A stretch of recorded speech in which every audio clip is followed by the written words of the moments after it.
What's the fastest company in history to reach a $1 billion valuation?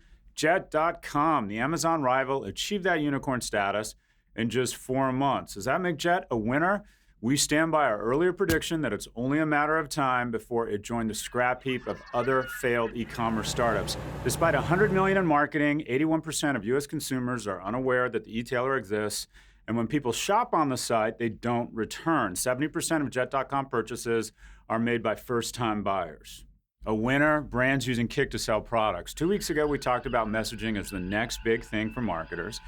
And Kik is becoming their platform of choice. Kik was one of the first to let users customize chatbots. Does anybody else find this whole chatbot thing really disturbing? Max Headroom is about as much chat and bot as I want in my life. Anyways, H&M is a winner for experimenting on Kik, launching a bot that mimics in-store interactions with a salesperson.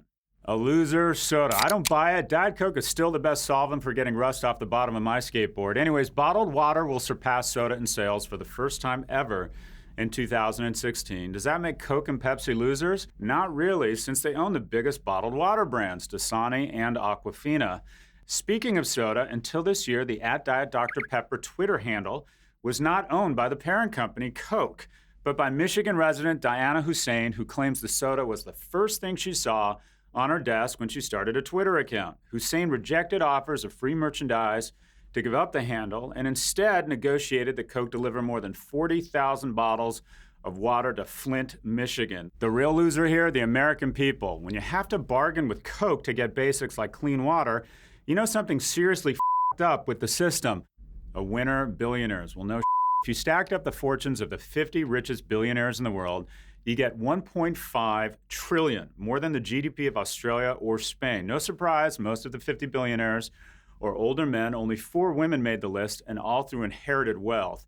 The average age is 72, the exception being the tech sector, where the median age is 51. The youngest billionaire, Mark Zuckerberg. I went to San Francisco last week, had some spare time, and drove by my old house, which, no joke, happens to be next to Mark Zuckerberg's house. I imagine that I come out in the morning and he says, "Professor Galloway." And I just give him sort of a nod. I just don't have time for the Zuck. So he says, "Again, Professor Galloway." And I say, "Yeah, what's up?" And he says, "When can I come teach a class?" And I'm like, "Look, Zuck, we're kind of busy over at NYU Stern, but I'll get back to you." These are the kind of things that run through your mind when you sold a house for $900,000 in 1999 that's now worth $9 million. We'll see you next week.